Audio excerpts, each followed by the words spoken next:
ಫಂಕ್ಷನ್ಸ್ನಲ್ಲಿ basic cover ಮಾಡ್ತಿದ್ದೀನಿ ಆಯಿತಾ. ಇದು ಕಾರ್ಟೇಷಿಯನ್ ಪ್ರಾಡಕ್ಟ್. ಇದಕ್ಕಿಂತ ಮುಂಚೆ ನಾನು ನೋಡಿ ಇದನ್ನು ಕವರ್ ಮಾಡಿದೆ. ಆರ್ಡರ್ ಪೇರ್ಸ್ ಕವರ್ ಆದ ನಂತರ ಇವಾಗ ಕಾರ್ಟೇಷಿಯನ್ ಪ್ರಾಡಕ್ಟ್ ಇದನ್ನು ಕವರ್ ಮಾಡೋಣ. ಕಾರ್ಟೇಷಿಯನ್ ಪ್ರಾಡಕ್ಟ್ ಅಂತ ಹೇಳಿದರೆ A × B ಆಗಿ ಬರಿಬೋದು, ಇಲ್ಲಾಂದರೆ B × A ಅಂತ ಬರಿಬೋದು. ಇವೆರಡು ಬೇರೆ ಬೇರೆ. ಓಕೆ, ಕಾರ್ಟೇಷಿಯನ್ ಪ್ರಾಡಕ್ಟ್ ಅಂತ ಹೇಳಿ ಫಸ್ಟ್ ಆಫ್ ಆಲ್ ಪ್ರಾಡಕ್ಟ್ ಇರುತ್ತೆ ಅಂತಲ್ಲ, ಹೀಗೆ ಸಿಂಬಾಲಿಕಲಿ ಇದನ್ನು ರೆಪ್ರೆಸೆಂಟ್ ಮಾಡಿದ್ದಾರೆ ಹೀಗೆ ಎಕ್ಸ್ ಹಾಕಿ. ಓಕೆ, ಇವಾಗ ರೆಪ್ರೆಸೆಂಟೇಷನ್ ನೋಡಿ ಹೀಗೆ ರೆಪ್ರೆಸೆಂಟೇಟ್ ಮಾಡ್ತಾರೆ. ಮತ್ತು ಇದರೊಳಗೆ ಆರ್ಡರ್ ಮ್ಯಾಟರ್ ಆಗುತ್ತೆ. ಅಂದರೆ A ಫಸ್ಟ್ ಇರುತ್ತೆ, B ಆಮೇಲೆ ಇತ್ತಂದರೆ ಇದನ್ನು ಬೇರೆ ಸೆಟ್ ಆಗುತ್ತೆ, ಇದು ಬೇರೆ ಸೆಟ್ ಆಗುತ್ತೆ. A ಮತ್ತು B ಇವಾಗ ನೋಡಿ ಫಸ್ಟ್ ಆಫ್ ಆಲ್ 1 × 2 = 2ನ ಕೊಡ್ತೈತೆ. ಅಂದರೆ ನ್ಯಾಚುರಲ್ ನಂಬರ್ ಜೊತೆ ಮಲ್ಟಿಪ್ಲೈ ಆದ ನ್ಯಾಚುರಲ್ ನಂಬರೇ ಕೊಡುತ್ತೆ. ಅದನ್ನು ಡೆಸಿಮಲ್ ಏನೂ ಕೊಡೋಲ್ಲ. ಅದೇ ಪ್ರಕಾರ ಯಾವಾಗೂ ಸೆಟ್ ಮತ್ತು ಸೆಟ್ ಯಾವಾಗೂ ಕಾರ್ಟೇಷಿಯನ್ ಪ್ರಾಡಕ್ಟ್ ಯೂಸ್ ಮಾಡಿದರೆ ಅದು ಯಾವಾಗೂ ಸೆಟ್ಟೇ ಕೊಡೋದು. ಓಕೆ, ಫಸ್ಟಿಗೆ ನೋಡಿ A is a set, non empty set ತೊಗೊತಿದ್ದೇವೆ A ಮತ್ತು B.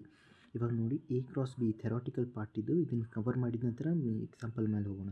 A × B = set of all the possible order pairs from A to B. From A to B ಅಂತ ಹೇಳಿದರೆ ಫಸ್ಟಿಗೆ A ಎಲಿಮೆಂಟ್ ಬರುತ್ತೆ, A ಸೆಟ್ಟಿಂದ ಎಲಿಮೆಂಟ್ ಬರುತ್ತೆ, ಆಮೇಲೆ ಸೆಕೆಂಡಿಗೆ ಇದು ಬರುತ್ತೆ.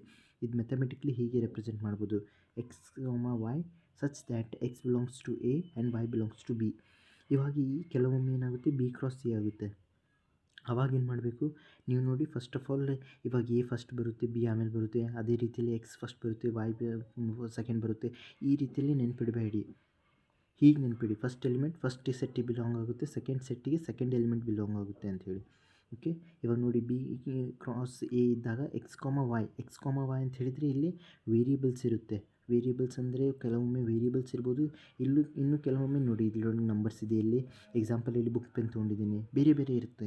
ಆದರೆ ಇಲ್ಲಿ ನೀವು ನಂಬರ್ ಇವಾಗ Xಗೆ ಒಂದು ವೇರಿಯೇಬಲ್ ಅಂತ ಹೇಳಿ ಟ್ರೀಟ್ ಮಾಡ್ತೀರಾ ಒಂದು ಎಕ್ಸಾಂಪಲಲ್ಲಿ, ಇನ್ನೊಂದು ವೇರಿಯೇಬಲ್ ಅಂತ ಹೇಳಿ ಇನ್ನೊಂದು ಎಕ್ಸಾಂಪಲಲ್ಲಿ ಟ್ರೀಟ್ ಮಾಡ್ತೀರಾ. X = 2, X = 1. ಇದು ಬೇರೆ ಬೇರೆ ಎಕ್ಸಾಂಪಲ್. ಆದರೆ ಜನರಲ್ ಫಾರ್ಮ್ನಲ್ಲಿ ಬರುವಾಗ X ಅಂತ ವೇರಿಯೇಬಲ್ ಬರೀತೇವೆ. ಅದೇ ರೀತಿಯಲ್ಲಿ ಸೆಟ್ನಲ್ಲಿಯೂ ಇದು ಬೇರೆ ಬೇರೆ ವೇರಿಯೇಬಲ್ ಇದೆ. X belongs to B and Y belongs to A. Okay, ಇವಾಗ ಎಕ್ಸಾಂಪಲ್ ನೋಡಿ, ಎದಲ್ಲಿ ಸೆಟ್ ಆಫ್ ನಂಬರ್ಸ್ ತೊಗೊಂಡಿದ್ದೇನೆ, ನ್ಯಾಚುರಲ್ ನಂಬರ್ಸ್ 1 2 3 ತೊಗೊಂಡಿದ್ದೇನೆ. ಬಿಯಲ್ಲಿ ಸ್ಟೇಷ್ನರಿ ತೊಗೊಂಡಿದ್ದೇನೆ, ಸೆಟ್ ಆಫ್ ಸ್ಟೇಷ್ನರಿ ಅಂದರೆ ಬುಕ್ ಮತ್ತು ಪೆನ್ ತೊಗೊಂಡಿದ್ದೇನೆ ಅಷ್ಟೇ. ಇವಾಗ A × B first of all ನೋಡಿ ಆರ್ಡರ್ ಪೇರ್ಸ್ ಬರೆಯೋ ಮುಂದೆ ನೀವು ಹೀಗೆ ಬರೀತಿದ್ದೀರಿ 2, 3. ಓಕೆ, ಇದು ಫಸ್ಟ್ ಎಲಿಮೆಂಟ್ A ಇಂದ ಬಿಲಾಂಗ್ ಆಗುತ್ತೆ ಅನ್ನಿಸ್ಕೊಳ್ಳಿ, B ಇಂದ ಸೆಕೆಂಡ್ ಎಲಿಮೆಂಟ್. ಅದೇ ರೀತಿಯಲ್ಲಿ ಇವಾಗ ಏನಾಗುತ್ತೆ 1 2 3 ಫಸ್ಟಿಗೆ ಇಲ್ಲಿ ಈ ಥರ 1 ಬರುತ್ತೆ, ಆಮೇಲೆ ನಂಬರ್ ಆದ ನಂತರ ಬುಕ್. ಇದನ್ನು ಫಸ್ಟ್ ನೋಡಿ, ಇದನ್ನು ಇದ್ರ ಜೊತೆಗೆ ಪೇರ್ ಮಾಡಿ ಬುಕ್. ಓಕೆ, ಹಾಕಿ ಆರ್ಡರ್ ಪೇರ್ ಇದ್ರೊಳಗೆ ಒಂದು ಬ್ರ್ಯಾಕೆಟ್, ಆಮೇಲೆ ಹೊರಗೊಂದು ಬ್ರ್ಯಾಕೆಟ್, ಫ್ಲವರ್ ಬ್ರ್ಯಾಕೆಟ್. ಇದು ಸೆಟ್ಟಲ್ಲಿ ರೆಪ್ರೆಸೆಂಟ್ ಮಾಡ್ತಿದ್ದೇವೆ. ಓಕೆ, ನೆಕ್ಸ್ಟ್ ಬರುತ್ತೆ 1 ಮತ್ತು ಪೆನ್. ಓಕೆ, ನೆಕ್ಸ್ಟ್ ಬರುತ್ತೆ 2 ಮತ್ತು ಬುಕ್. ನೆಕ್ಸ್ಟ್ ಬರುತ್ತೆ 2 ಮತ್ತು ಪೆನ್. ಓಕೆ, 2 ಮತ್ತು ಪೆನ್. ಅದೇ ರೀತಿಯಲ್ಲಿ 3 ಮತ್ತು ಬುಕ್ಕು, 3 ಮತ್ತು ಪೆನ್.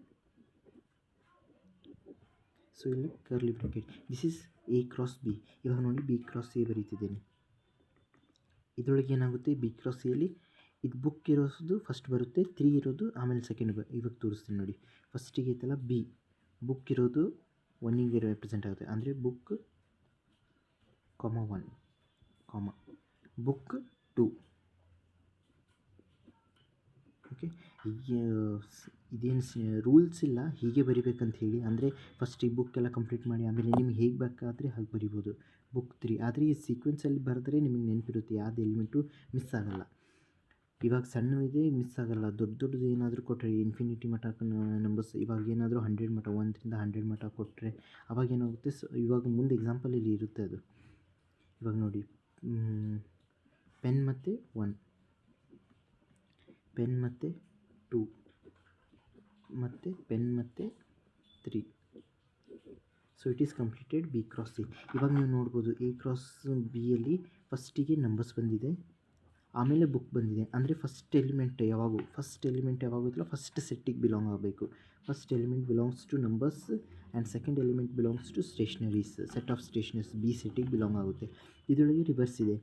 ನಿಮಗೆ ಇದೇನು ಕೊಡ್ತಾರಲ್ಲ ಇದ್ರ ಬೇಸಿಸ್ ಮೇಲೆ ನೀವು ಇದನ್ನು ಡಿಫೈನ್ ಮಾಡ್ಬೋದು. ಓಕೆ, ಇದು ಫಸ್ಟಿಗೆ ನೋಡಿ ಇದೆಲ್ಲ ಸ್ಟೇಷ್ನರಿ ಇದೆ ಫಸ್ಟ್ ಎಲಿಮೆಂಟ್ ಎಲ್ಲ, ಆಮೇಲೆ ಸೆಕೆಂಡ್ ಎಲಿಮೆಂಟ್ ಯಾವಾಗ ಇರುತ್ತಲ್ಲ ನಂಬರ್ಸ್ ಅಂತ ಬಂದಿದೆ. ಸೊ ಇದರೊಳಗೆ A × B, B × A ಎರಡು ಬೇರೆ ಬೇರೆ. ಓಕೆ, ಇದಾಯಿತಾ. ಇವಾಗ ನೋಡಿ ಫಸ್ಟ್ ಆಫ್ ಆಲ್ ಇವಾಗ number of elements in a ಎಷ್ಟಿದೆ, ಇಲ್ಲಿ 3 ಇದೆ, 3. Okay, number of elements in B ಇಲ್ಲಿ 2 ಇದೆ, ಸೊ ಇಟ್ ವಿಲ್ ಬಿ 2. ಇದನ್ನು ಸೆಟ್ನಲ್ಲಿ ಕವರ್ ಮಾಡಿದ್ದೆ, ಇದನ್ನು ನಂಬರ್ ಆಫ್ ಎಲಿಮೆಂಟ್ಸಿಗೆ ರೆಪ್ರೆಸೆಂಟ್ ಮಾಡ್ತಾರೆ. ಅಂದರೆ number of elements in a set, number of elements in B set, ಇದಕ್ಕೆ ಅದನ್ನು ರೆಪ್ರೆಸೆಂಟ್ ಮಾಡ್ತಾರೆ. ಇವಾಗ ನೀವು ಕೇಳ್ಬೋದು ಎ ಕ್ರಾಸ್ ಬಿಯಲ್ಲಿ ಎಷ್ಟು ಎಲಿಮೆಂಟ್ಸ್ ಬರ್ಬೋದು ಅಂಥೇಳಿ. ಎ ಕ್ರಾಸ್ ಬಿಯಲ್ಲಿ ಒಂದು ಸಲ ಚೆಕ್ ಮಾಡಿ.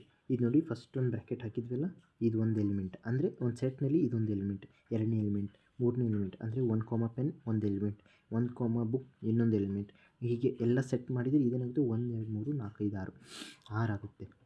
ಓಕೆ, ಇದೇ similarly n cross n of B of A, number of elements in B cross A, ಇದೇನಾಗುತ್ತೆ 1 2 3 4 5 6, ಇದು 6 ಇದೆ.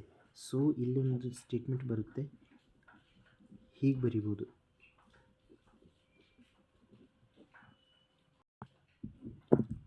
ಆದರೆ ಫಸ್ಟಿಗೆ ನೋಡಿ, ಇದು ಬೇರೆ, ಇದು ನಂಬರ್ ಆಫ್ ಎಲಿಮೆಂಟ್ಸ್, ಇದು ನಂಬರ್ ಆಫ್ ಎಲಿಮೆಂಟ್ಸ್ ಬರುತ್ತೆ.